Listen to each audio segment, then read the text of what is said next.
Howdy, folks, and welcome to the Daily Coin. My name is Rory, and today is Sunday, April the 2nd, 2017, and I have the great honor and very distinct pleasure of welcoming back to the show Mr. Bullion Bulls Canada himself, Mr. Jeff Nielson.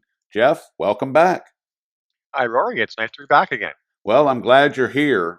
We've got a lot on the table all of a sudden with gold and silver and China and Russia seemingly moving closer together and bringing an actual gold market to the table. And I just found out just a couple of days ago, by way of the Daily Economist, he had published or posted a video, but in that video, they were talking about a gold currency that's being used on an app called WeChat in China.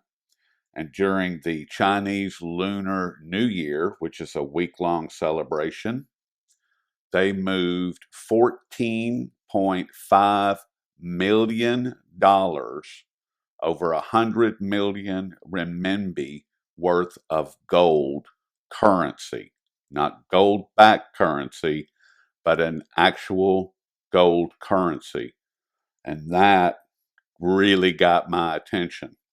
This is on top of learning about China and Russia moving towards a gold-backed currency that's traded through the alternative to the SWIFT system in China and in Russia. What are your thoughts on all of this? Well, so first thing I want to do is back up in time a couple of years or so to when I was first doing clips, shortly after you started doing the Daily Coin. And we talked about the issue of China moving to a gold-backed currency. Yep. And so the point I wanted to really stress back then was that we could never have a situation where China would back the renminbi with gold and then move to assume the role of reserve currency. And the reason that it could never happen in that sequence is because if there was ever a choice in the global marketplace between holding a paper-backed US dollar versus a gold-backed renminbi, what we would have seen would have been the greatest monetary stampede in human history out of the US dollar and into the renminbi. And a stampede of that force and magnitude would have been almost as harmful for China as for the US. So, what we have to see in this transition is we have to see China first assume the effective world reserve currency role, and then it can introduce an official fully gold-backed currency. So, with what you're talking about here and now, we're seeing China putting in place not an official gold-backed currency, but a parallel gold currency, more along the model of what Hugo Salinas Price has been talking about for many years in Mexico. And but it's this intermediate step that makes it so much easier to move from a paper monetary world to a gold-based monetary world, because it's kind of like getting people's toes in the water. Exactly. So I look at something like this, and of course, as we've also discussed in the past, and I'm sure you've discussed on your own, China has been steadily moving closer and closer towards that reserve currency role. It's already the reserve currency for a number of Asian nations, and it's been doing these trillions of dollars worth of currency swaps and bilateral trade agreements all over the world, which exist for one purpose only. Every one of those deals results in a permanent discontinuation of the use of US dollars for that particular segment of trade, replacing it with the use of renminbi instead. And so, we've seen this steady transition, and now, with the introduction of this gold currency, parallel currency, it really does seem like they're getting really close to doing the two things: a, assuming the official role as the world's number one currency, and then going the important step further and creating a gold-backed currency. If we go back to the beginning of 2016, Koos Jansen published an article about the prime minister or one of the officials in the upper echelons of Kazakhstan meeting with the director of the Shanghai Gold Exchange for the specific purpose of introducing gold as a trade currency along the new Silk Road and how to implement that. So we have more pieces coming online every single day to move away from the dollar and to move towards a gold backed currency or a flat out gold currency, as what we're already seeing. $14.5 million worth of gold currency is no small amount. I mean, in the grand No, scheme of things, it's a drop in the bucket. But in real world terms, that's a lot of currency, and it's a lot of gold. It's a it's lot a of lot real of gold. gold, and it's real gold. So the article that I wrote around all of this was pointing out the fact that the federal government here in the United States has gotten to be very belligerent towards Russia, and they're turning their belligerence towards China. And it seems like now we know why, because of all of these attacks in the background against the Federal Reserve note. Am I on target with that, Jeff? Is that the bigger picture of what the belligerence is all about, or is there more to it than that? Well, I would agree with you, except so when you present it, in that time frame, it almost makes it look like China and Russia have quote unquote provoked the United States. And of course, that's, as we both know, the total opposite of what's really been going on. And so, I step back again and I look at the big picture, historically, in terms of why do empires fall? Why is there this cyclical thing of rising and falling of empires? And of course, it's the same process that always takes place. You see a major power rise, and generally they rise, of course, because they're doing something right. It's there's few empires that were totally based on military dominance.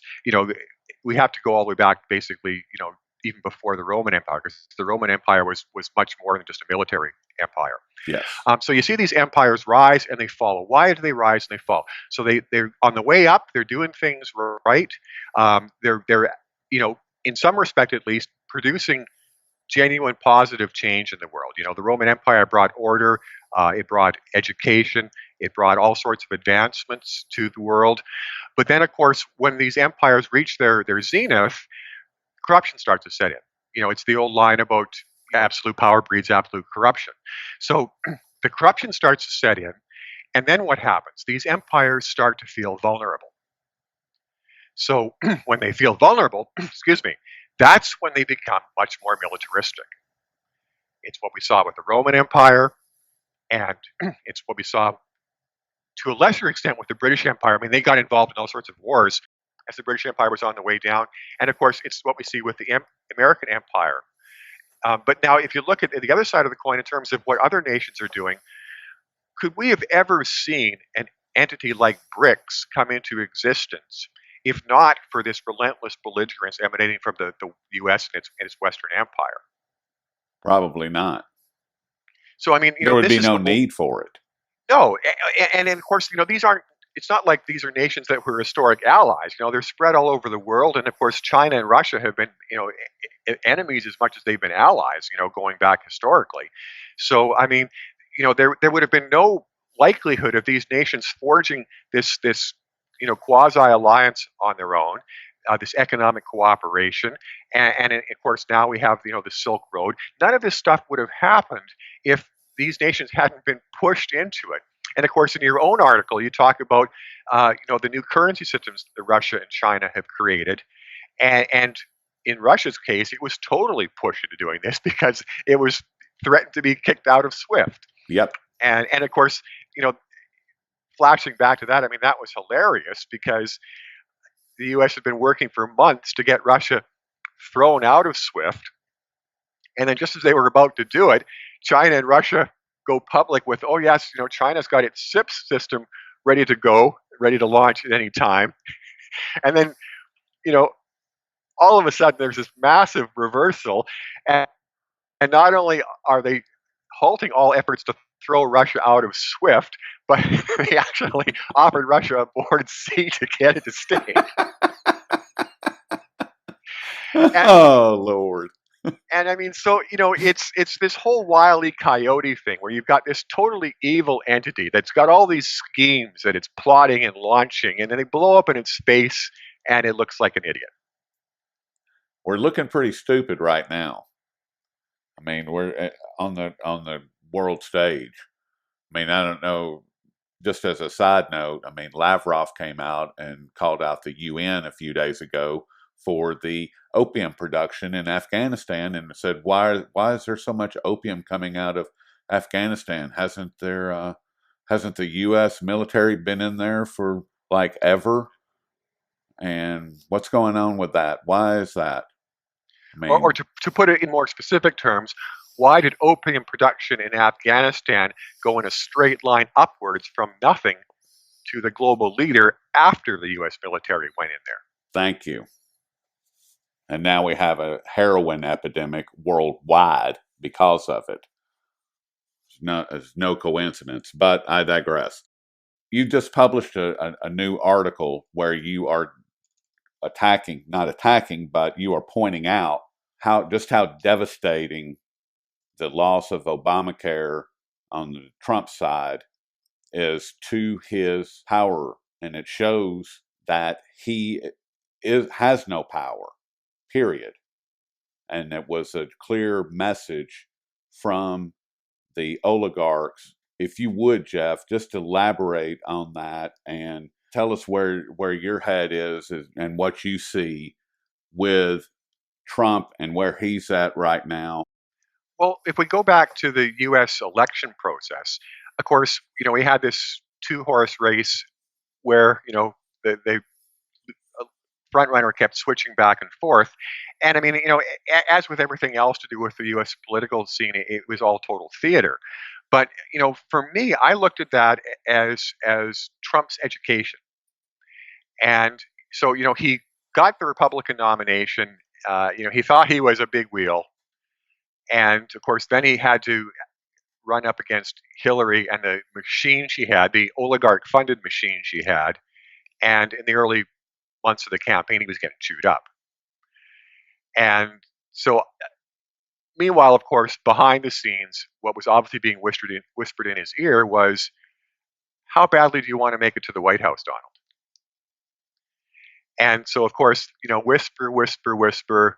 Well, the next thing you know, Trump brings on a Goldman Sachs money man. Oh, and the next thing you know, he gets rid of his independent campaign manager and brings in a Washington insider. Well, we saw how much he wanted to be president. But of course, I think Trump still thought to himself he could play things both ways. He could use the establishment to grease the wheels to get him into the White House, and then he could still be president of the United States when he got into the Oval Office. And so, that was for me what the vote about Obamacare was all about, was to, give Donald Trump a wake-up call and to let Donald Trump know that, hey, you don't run the United States, you're only the president. Right, you're just a figurehead. Yeah. You say what we tell you to say, and that's about it. You don't stop all this tweeting and stirring the pot, then things may get ugly for you.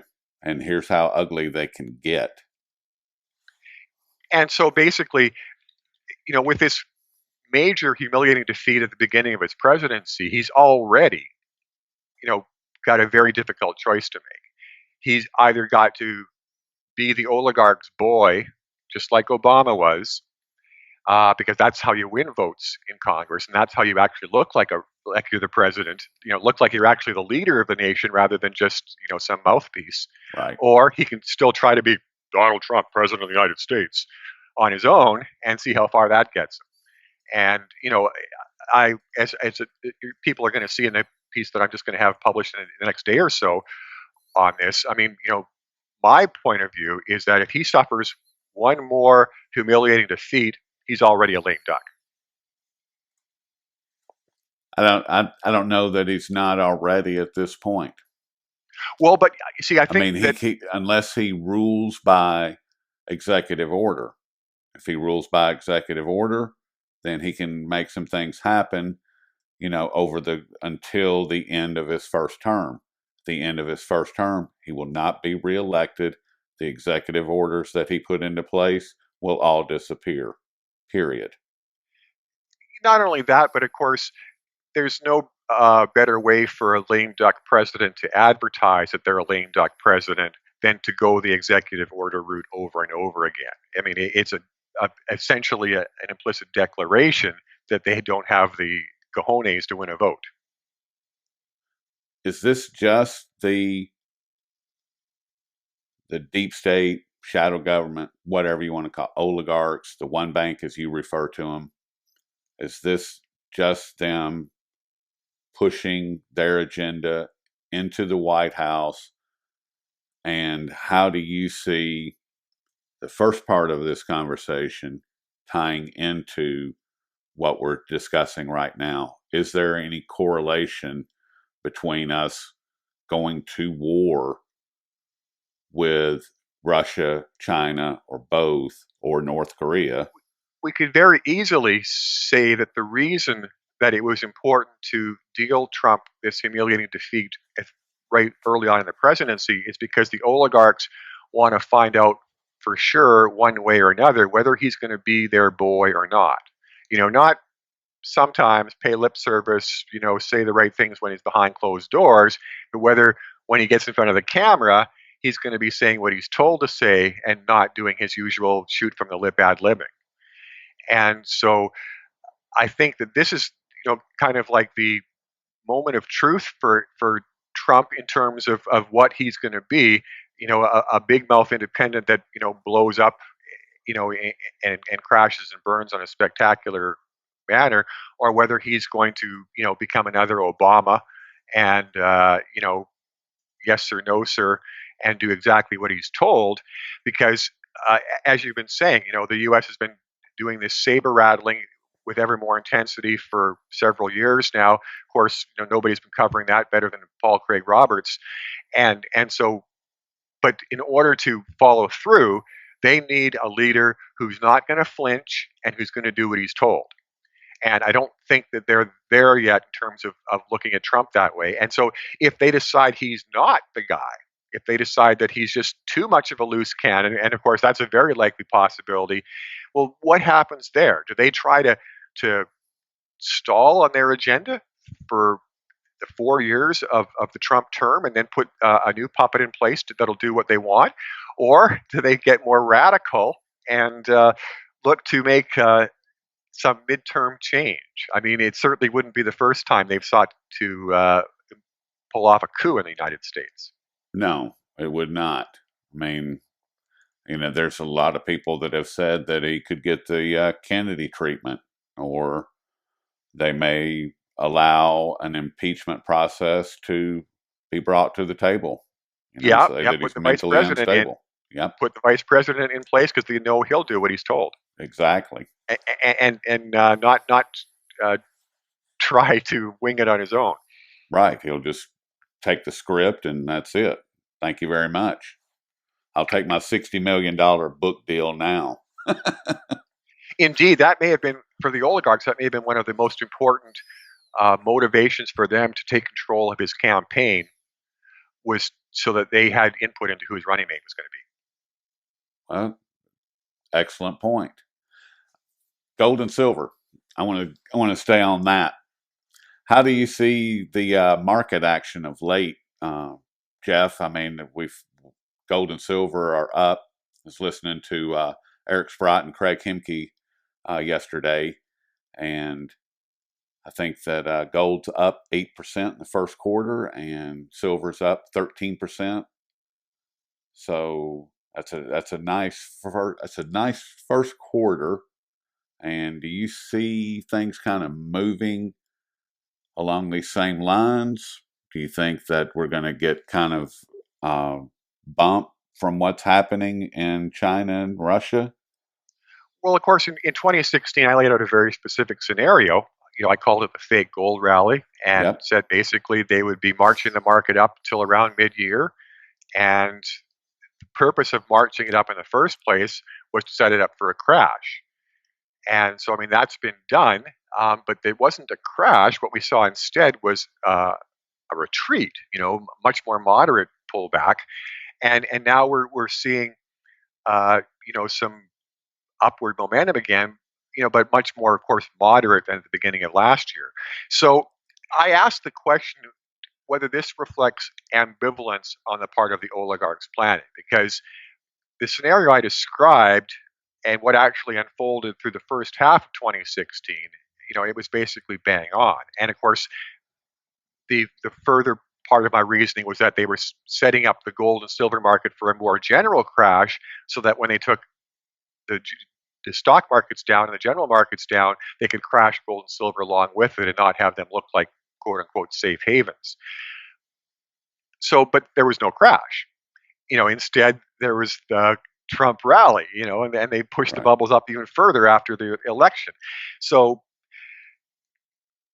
the question becomes, is this part of the oligarchs' plan all along to keep pumping markets up past their normal 8-year bubble and crash cycle? Or are they actually having cold feet? And, they would like to pull their crash routine so they can reset markets and then create their next bubbles, because of course they profit on the way down as well, and then they can profit back up, going back up the next bubble cycle. Because as we've discussed before, as the orchestrators of these bubbles, once you pump the bubbles up to certain levels, there's no more money to be made for the crime syndicate. Most of the new money going into these bubbles is their own money. And of course, that's not how you profit. So there's no incentive for the crime syndicate to continue to pump these market bubbles up higher, yet they haven't taken them down yet. So why? Are they afraid? Do they have some bigger plan that's, they're just waiting for the wheels to, fully the gears to fully move into place before they launch it? I mean, I can't give them credit for that sort of planning, because we haven't seen any indication of thinking on that sort of level of sophistication. Instead they've been much more reactionary. So, I would say that this is seeming to indicate ambivalence on the part of the oligarchs, that maybe what they're going to be doing is pumping the markets up again further, and of course maybe allowing gold and silver to run up a little further, so they're once again poised for a good crash. And then they're going to have to decide whether they've got the guts to pull the trigger. They couldn't do it in 2016. Can they do it in 2017? I don't think Sooner they or later they can. have. Sooner or later they have to, because they're not making any more money off their bubbles. Now, I would say it's probably. I think you're probably right as far as the equity side. They're probably pretty close to having all that they can get from that. And And the other thing, let me just step in here for one more second. And the other thing, of course, is the Federal Reserve and the interest rate cycle. So, of course, they've had those lying mouthpieces spend 8 years saying, yes, we're going to normalize interest rates. Yes, we're going to normalize interest rates, and basically not doing anything. Well, finally, over the last year or so, they've begun to start nudging rates higher. Well, that doesn't seem to be something that can be reversed. And of course, with uh, these economies so extremely leveraged on debt, and these markets so extremely leveraged, you cannot boost up interest rates without rupturing the bubbles. So, automatically, whether they plan it or not, if interest rates continue to inch higher, it's game over for these bubbles. So, that also lends more credence to the idea that the bubbles are going to be popped sooner than later, because they are grudgingly allowing interest rates to inch higher ever so slowly. well, if they were to allow interest rates to quote normalize, it would at their current pace, it would take 20 years or more to get back to, somewhere in the 5 to 7% range, which is normal. So they can talk about normalizing all they want, and I mean, I think that if they continue to play the games with the interest rates that they have been, if they continue to raise interest, Fed fund rates, they're going to crash the market, period. And President Xi Jinping, is meeting with Trump this week. And what are the odds that the gold discussion will be on the table, or is it going to be nothing but North Korea, South China Sea, all the distractions from the real story? Well, I would suggest that if there is any talk between the U.S. and China about gold, that it'll all take place when Donald Trump's not in the room, because a he wouldn't understand it, and b his masters don't want him thinking along those lines. They don't want to give him ideas. So it's certainly possible that some of the officials that are going to be part of the entourage for the two teams are going to have, and of course that always happens anyways. They're going to have their own parallel talks, and it's very possible that there'll be information exchanged on the gold market at that time. But I certainly would not expect to see any headlines about Donald Trump talking gold with China. He likes gold. I mean, he's Well, but he's conducted business in gold and vowed at the time that he signed off on some 30-year lease that he did in gold that he was going to do more, and that he didn't trust the U.S. dollar. He didn't think that it was. And this was in 2012 or something, 2011. that's all the more reason that they would not want Donald Trump sitting in on talks about what's really going on in the gold market. Well, You that know, makes sense. last thing you want is to have uh, somebody with the shoot off the mouth potential of a Donald Trump actually knowing what's going on. Wouldn't it be You know, he can cool if shoot he did? he can shoot off his mouth now, but of course he just looks like an idiot because he has most of his relationships and cause effect uh, relationships backwards. But I mean, if he actually uh, was sitting in on high level talks, talking about what's really going on in the world and the real geopolitical dynamics between these nations, that would make him much more dangerous to his masters than he is right now. Yeah, and then he would probably suffer the same fate as Kennedy, Yeah, and I mean quickly because and quickly. he's too unpredictable. At least Kennedy was a thinking man. Trump is just shoot from the lip. Yeah, he does that a lot. And well, Jeff, is there anything that you would like to leave the good folks with at this point? Well, I just wanted to spend a moment and talk about a four-part series I did for Sprott Money that was titled "When the Tidal Wave Hits," and um, the reason I did that series was to try to give people a wake-up call because for the people who have been part of your audience, part of my audience for several years, I think that it's so easy to get a little bit sleepy and a little bit uh, apathetic because we've been talking about essentially the end of our economies as we know them, possibly the end of our governments and even our societies as we know them. And we've been talking about this for several years and nothing's happened. And it's so easy for people to hear that sort of a drumbeat year after year and think to themselves, well, maybe they were exaggerating, or nothing's ever going to happen, or it's going to happen a long time down the road. And so the purpose of that series was to, get several stories across. The tidal wave is coming. That our economies are destroyed. It's only the capacity for manipulation and the propaganda that's allowed these train wrecks to hold together for as long as they have. And so our way of life is going to change when this collapse occurs.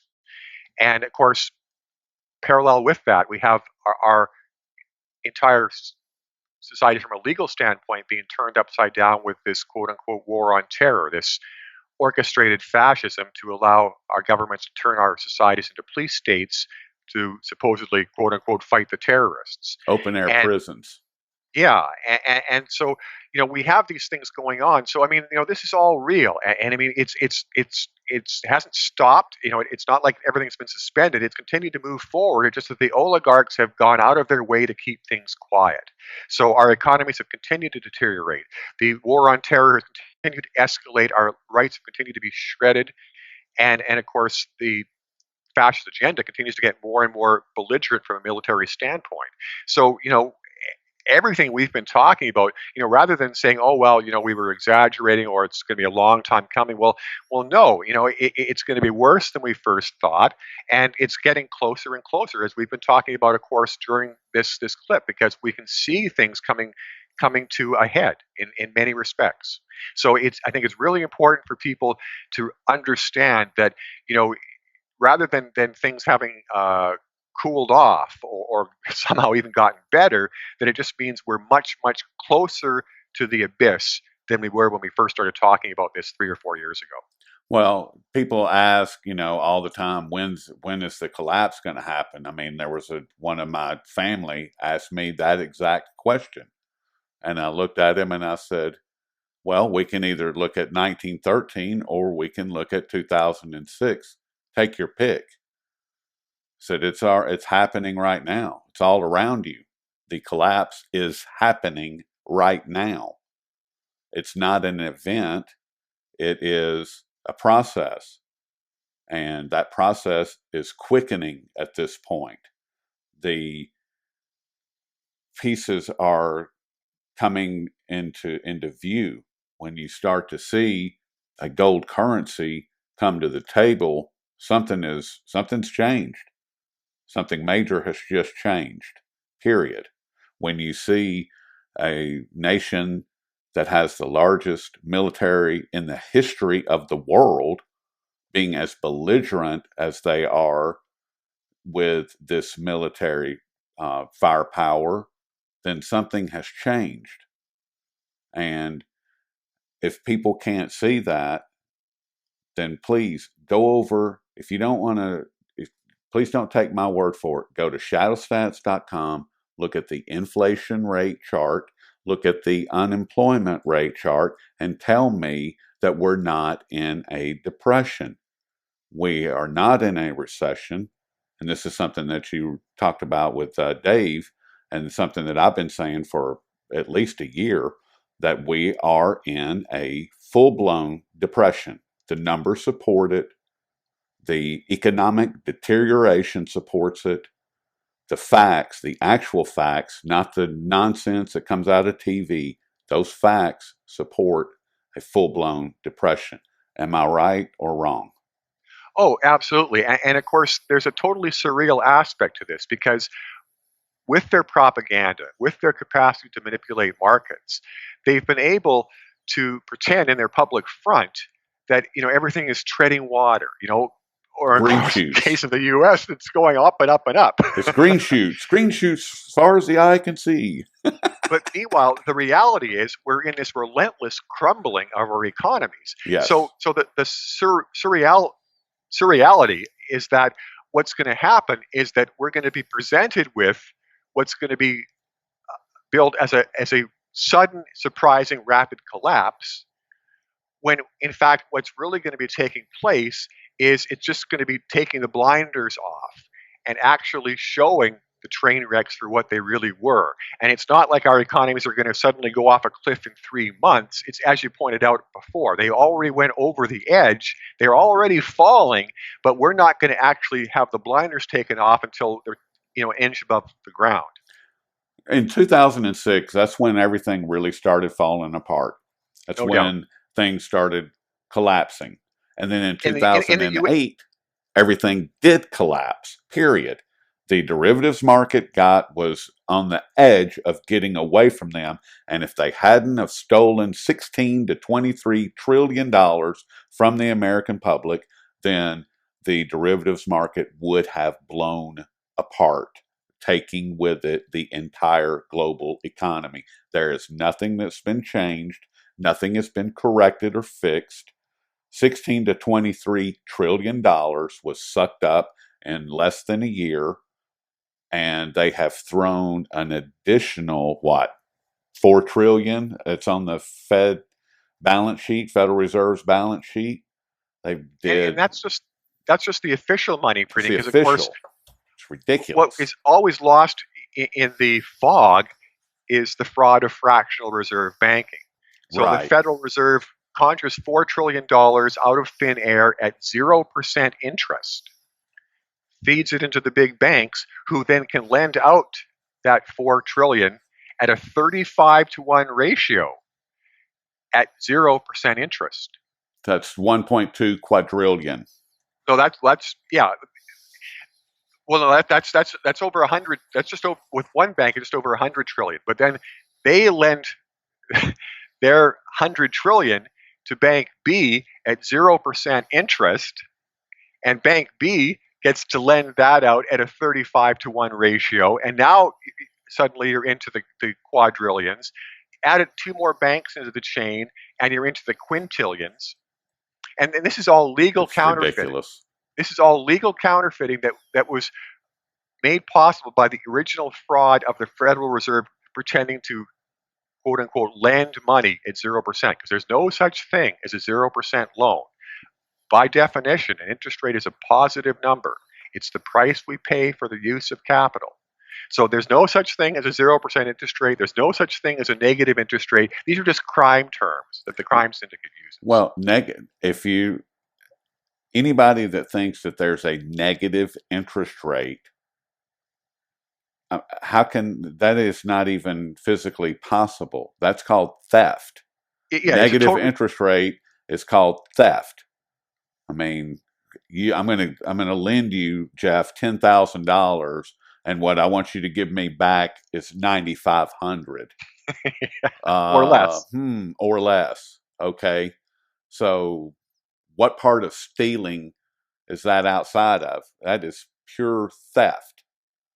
It's not a negative interest rate. It's theft. I mean, I don't know. Now I'm getting all They wound up. used the 0% interest rate. They used the 0% interest rate to be able to legally counterfeit infinite quantities of funny money, and they're using the negative interest rate to get even more fascist with their economic oppression. To steal even more. Yeah, on top of what they already steal implicitly with the inflation. It's just, oh, so if you And want then, to and then, know, of course, we haven't even talked about the war on cash, where they're going to force us to put all of our wealth into the banks, so that all of this wealth is captive to be stolen by inflation times or inflation plus negative interest rates. right, theft plus theft. Yeah, Oh my God. and going back to what I was saying earlier, this is why empires collapse, Right. because as they get corrupt, they become fearful. As they become fearful, they get desperate. As they get desperate, they do the things that cause the empire to collapse. And that's exactly what's happening. So if you want to know when the collapse is happening, simply look out your window. It's happening In slow motion. in slow motion. Well, Jeff, I certainly appreciate all your time this afternoon. This has been great. It's been a great, it's been too long since we last spoke, and I can assure you that we're going to correct that going forward. And we may have some pretty exciting stuff coming up in the near term on something completely different for the folks. If you're willing to do that. Oh, for sure. And we can just leave them with that teaser for now. Exactly. And you can find Jeff's work over at sprottmoney.com and bullionbullscanada.com. Jeff, thank you very much for all your time today. Always a pleasure.